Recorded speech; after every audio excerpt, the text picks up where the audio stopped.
Boa noite, meus irmãos, graça e paz. Mais um dia aqui para aprendermos acerca da Palavra de Deus e conhecermos a Sua vontade. E a gente vem nessa série aí sobre as raízes, da nossa fé.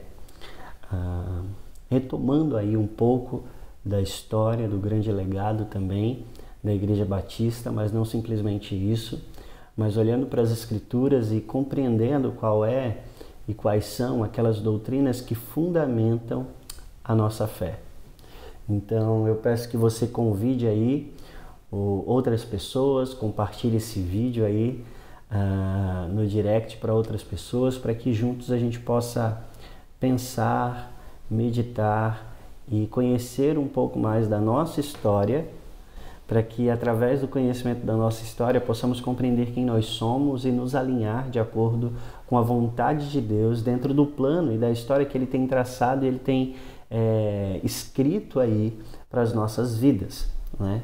Então a gente viu um pouco na semana passada sobre como iniciou, como foi o começo da Igreja Batista, né? Nós vimos ali o desejo dos nossos pais ali, os pais históricos, que desejavam voltar ao fundamento das Escrituras, desejavam reviver ali os alicerces que fundamentavam a igreja primitiva e desejavam se alinhar com essa expectativa de Deus e com esse plano eterno de Cristo Jesus, né? E aí, diante de vários outros desafios, nós vimos o desabrochar de uma fé verdadeira, legítima, fundamentada na graça, e como essa fé fez com que o Evangelho de fato fosse expandido e chegasse a tantos lugares.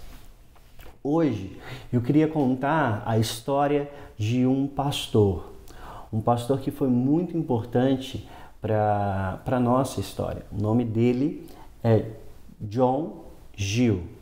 Ele era filho de um diácono da Igreja Batista de Kettering e, por ser batista, ali na Inglaterra, a Inglaterra onde a religião oficial é o anglicanismo, e aí vamos voltar aqui um pouco para a história, para o estudo da história, a Inglaterra se desliga da Igreja Católica Romana, O rei ali queria se divorciar e casar novamente, viu no protestantismo uma oportunidade, então ele inicia esse movimento do anglicanismo.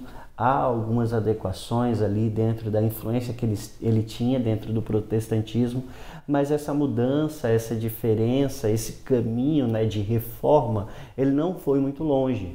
Então começou a haver várias críticas acerca dessa reforma que houve ali na igreja anglicana, e vários outros movimentos protestantes começaram a surgir que defendiam a separação da igreja e do Estado. Dentro desses grupos, existiam os puritanos, e entre os grupos de puritanos existia o grupo de puritanos separatistas, que foi de onde veio a nossa denominação.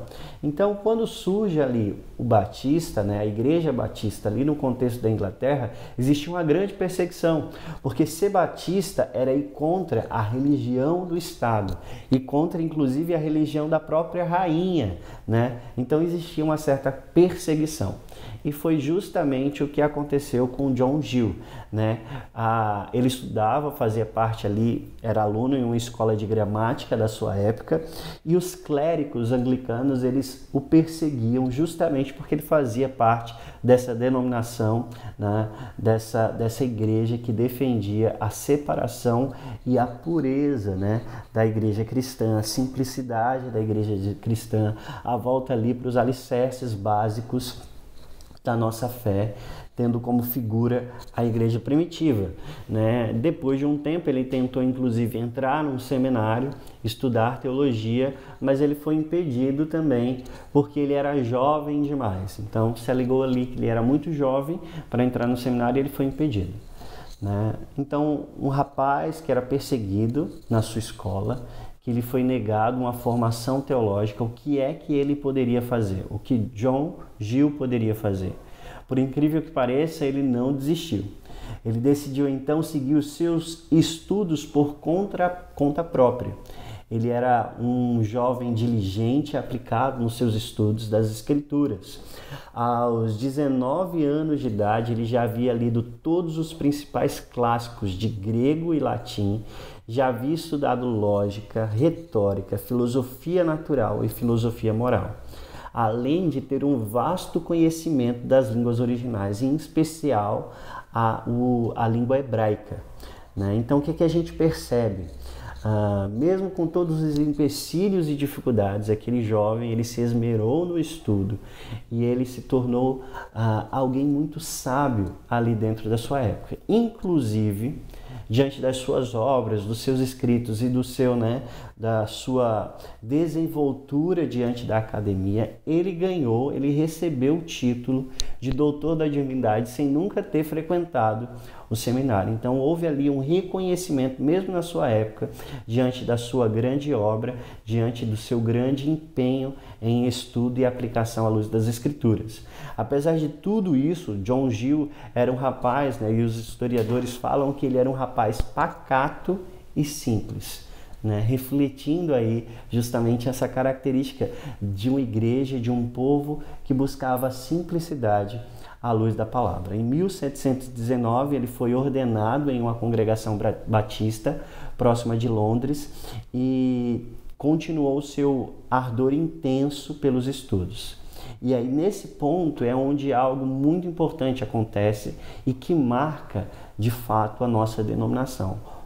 John Gill, ele foi o primeiro escritor, o primeiro pastor que se empenhou num comentário bíblico. Então, ele foi o primeiro a comentar todas as Escrituras, estudar cada pedaço, cada versículo, pensando aí, inclusive, dentro de um estudo expositivo e contínuo. John Gill fez justamente isso. Se aplicou o estudo histórico, contextual e gramatical de cada passagem bíblica e foi o primeiro reformador, o primeiro pastor da história a escrever um comentário completo de todas as Escrituras, passando inclusive alguns dos reformadores que viriam depois, como Calvino e Matthew Henry, Eles escreveram também um comentário, mas nenhum deles escreveu um comentário tão extenso e tão detalhado como John Gill. Era uma obra extensa e com uma doutrina sólida. Ele viveu até os 73 anos de idade e então faleceu. Mas de onde? A pergunta, quando a gente olha para esse pastor, é de onde veio tanta sabedoria, de onde veio tanta solidez, de onde veio tanta convicção em sua simplicidade, de maneira ali tão pacata. Como é que ele conquistou de fato o coração das pessoas à luz das Escrituras? Pela aplicação da palavra. A palavra de Deus, ela nos fornece a sabedoria que nós precisamos dentro de todas as áreas. Ela é formativa na linguagem, ela é formativa na compreensão de mundo, ela é formativa diante de todas as coisas. Muitas vezes nós negligenciamos e ignoramos o profundo valor dos estudos das Escrituras, mas se de fato nós nos aplicássemos a ela, no desenvolvimento e num estudo profundo acerca dos textos bíblicos e das verdades bíblicas, nós seríamos mais sábios e mais inteligentes para compreender o mundo. Por meio das Escrituras é que nós, de fato, podemos compreender o verdadeiro propósito de todas as coisas. Quando nós estudamos teologia, nós vemos o termo revelação. A revelação diz respeito à maneira como Deus se revela ao homem, se apresenta ao homem. E a Bíblia aponta para duas revelações. Aponta para a revelação geral e a revelação especial. A revelação geral é toda a criação, todas as coisas que foram criadas por Deus. E a revelação especial está nas Escrituras, que apresenta de maneira clara o Evangelho, e na pessoa de Cristo Jesus, que é a revelação máxima do próprio Deus. Para nós compreendermos o mundo como ele de fato é, nós necessitamos de Cristo Jesus e nós precisamos de aprofundamento nas Escrituras. Olha só o que diz lá em Romanos capítulo 1. porque do céu se manifesta a ira de Deus sobre toda impiedade e injustiça dos homens que detêm a verdade em injustiça. Portanto, o que de Deus se pode conhecer, nele se manifesta, porque Deus lhe manifestou, porque as coisas invisíveis, desde a criação humana do mundo, tanto o seu eterno poder como a sua divindade, se entende e claramente se vê nas coisas que estão criadas, para que eles fiquem inexcusáveis. O que é que esse texto está nos dizendo? Ele está dizendo, olha, toda a criação revela a glória a Deus. Toda a criação nos diz, existe um Criador. Entretanto, o texto continua e diz que as pessoas, elas rejeitaram a imagem de Deus. Olha, versículo 23, mudaram a glória de Deus, que é incorruptível, perfeito, santo, em semelhança da imagem do homem corruptível, de aves, quadrúpedes e répteis. O que é que nós vemos também aqui nesse versículo? A presença da idolatria no coração humano. Quando nós contemplamos a criação, quando nós olhamos para toda a realidade, mas não rendemos glórias a Deus, nós vamos render glórias a pessoas ou a coisas. Nós vamos idolatrar a linguagem, a ciência, idolatrar uma pessoa, idolatrar a profissão, a economia, seja lá o que for. Quando nós olhamos para a criação de Deus e não rendemos a Deus a devida glória, nós caímos na idolatria. Começamos a compreender o mundo através de uma visão limitada da humanidade, através de uma visão corrompida, uma visão corruptível. Só à luz das Escrituras e da pessoa de Cristo Jesus é que nós podemos compreender de fato o mundo. Então você aí é um universitário, alguém que desempenha alguma função na sociedade, um profissional dedicado, deixa eu te dizer a verdade. Se você não compreende a sua função, o seu empenho acadêmico, o seu empenho de estudo à luz das verdades das Escrituras e à luz do próprio Cristo Jesus, compreendendo inclusive dentro disso a realidade do pecado que está em sua vida, a necessidade de salvação e como a pessoa de Cristo Jesus te leva a uma vocação neste mundo, você está sendo idólatra. Sempre que você vai para a sua universidade, para a sua escola, e não associa aquilo que você está aprendendo à luz das Escrituras e da nova perspectiva de fé que você tem, você está cultuando a ciência e desprezando Deus. O mesmo acontece no seu trabalho. Quando você se empenha no seu trabalho meramente por uma questão financeira, de sustento, você está recusando a Deus, idolatrando, servindo a uma questão econômica e financeira. E o que é que Deus nos diz?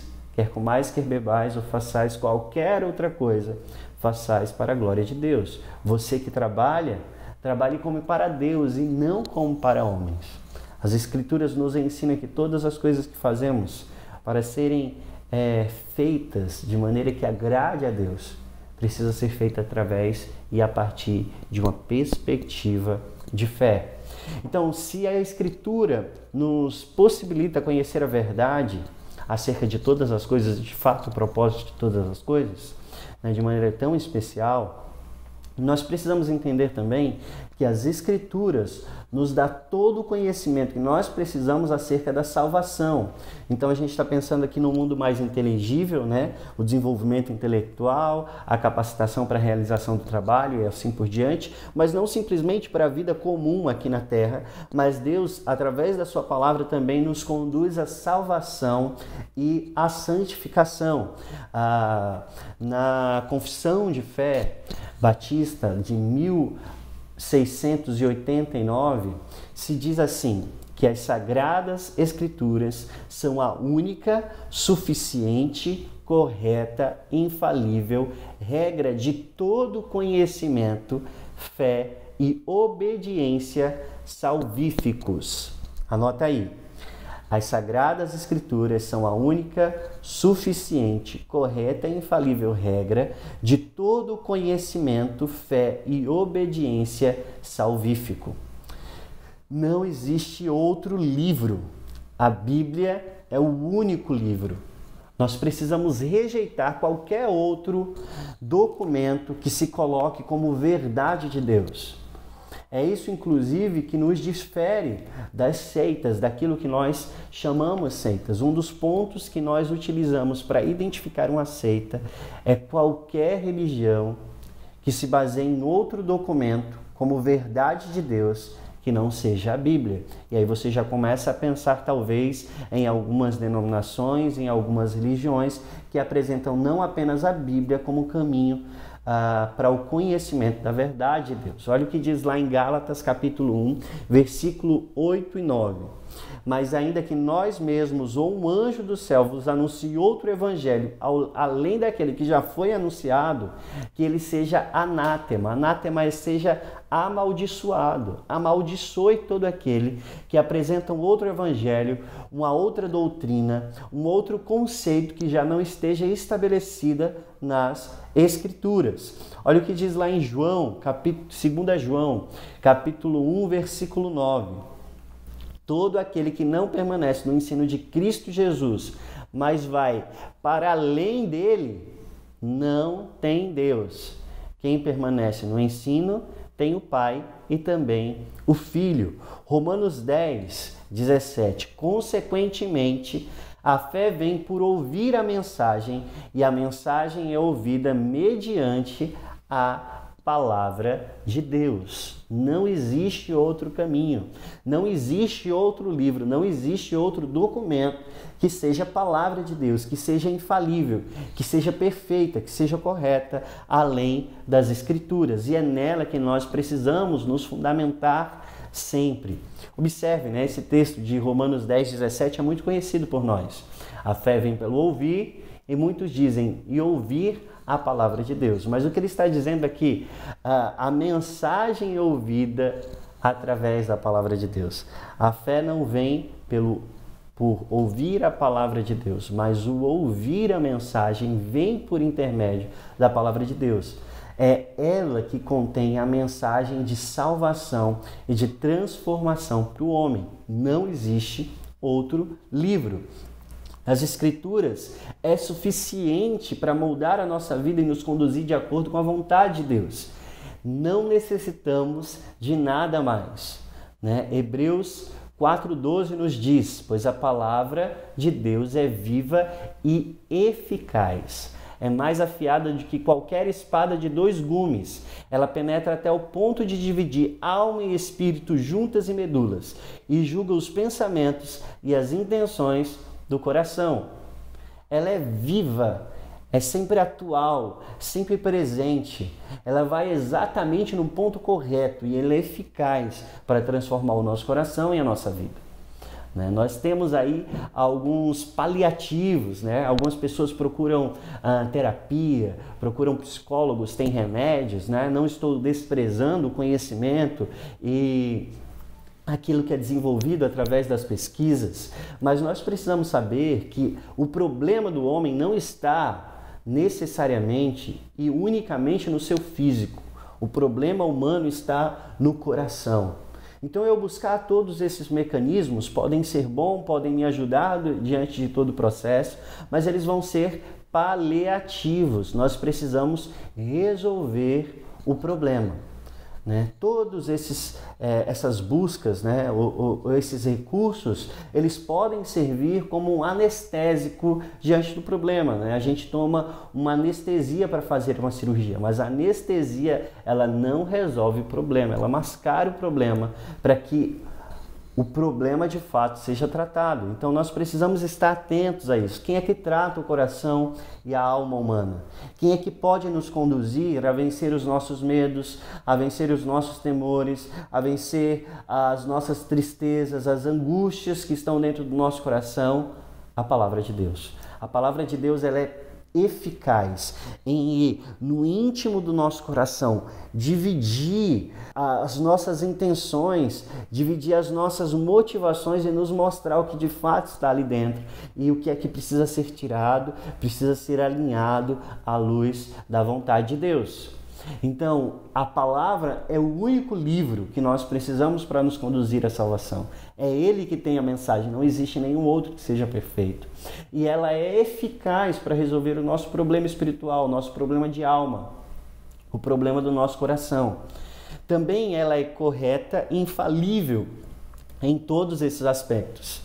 Toda a Escritura é inspirada por Deus e útil para o ensino, para a repreensão, para a correção e para a instrução na justiça, para que o homem de Deus seja apto e plenamente preparado para toda boa obra. Não é parte das Escrituras, não são alguns versículos dela, mas 2 Timóteo está dizendo para a gente que toda a Escritura é inspirada por Deus. Negue qualquer mestre, qualquer um que se diga pastor e diz que a palavra contém a palavra de Deus. Isso é um engano. Toda ela, Antigo e Novo Testamento, é palavra de Deus. Lucas ele vai fazer uma citação onde ele coloca Antigo Testamento e Novo Testamento dentro do mesmo pé de igualdade. Nós vemos Pedro citando as cartas de Paulo como verdade de Deus. Nós precisamos estar atentos a isso. A própria palavra ela se confirma e ela se revela como autêntica. E o reconhecimento dessas escrituras ao longo da história e da tradição da igreja cristã é também uma prova de que Deus é o principal interessado em conservar a sua palavra. Olha o que diz também em 2 Pedro, capítulo 1, versículo 20 e 21. Antes de mais nada, saibam que nenhuma profecia das Escrituras provém de interpretação pessoal, pois jamais a profecia teve origem na vontade humana, mas homens falaram da parte de Deus, impelidos pelo Espírito Santo. Então, como é que acontece esse processo de revelação? Deus ele conduziu homens, conduziu pessoas acerca daquilo que haveria de ser escrito nesse livro. Deus não simplesmente revelou a mensagem, né? Esses homens ali de maneira consciente, viu também? Não é um transe, ninguém estava em transe escrevendo as Escrituras, pelo contrário, Deus usa o homem, nos usa de maneira consciente diante de todos os aspectos. Deus ele traz a nossa razão à tona, ele aprimora a nossa razão. As Escrituras desprezam qualquer ideia de transe, essas meditações que tentam esvaziar a mente. Isso não é o propósito das Escrituras. A Escritura fortalece a nossa razão e sustenta a nossa razão. Então Deus usa esses homens, né, revelando a eles, mostrando a eles a verdade bíblica, mas não simplesmente inspirando essa revelação, mas conduzindo-os também diante das suas habilidades, diante das suas características pessoais para escrever esse livro. Não nasce de vontade humana, mas é o próprio Deus que tem regido e conduzido todos os escritos dessa palavra para que ela seja coerente. Eu tenho copistas, mas o autor da palavra é o próprio Deus, né? Em Lucas 24, versículo 27 e 44, diz assim: E começando por Moisés e todos os profetas, explicou-lhes o que constava a respeito dele em todas as Escrituras. E disse-lhes: Foi isso que eu lhes falei enquanto ainda estava com vocês. Era necessário que se cumprisse tudo o que ao meu respeito estava escrito na lei de Moisés, nos profetas e nos salmos.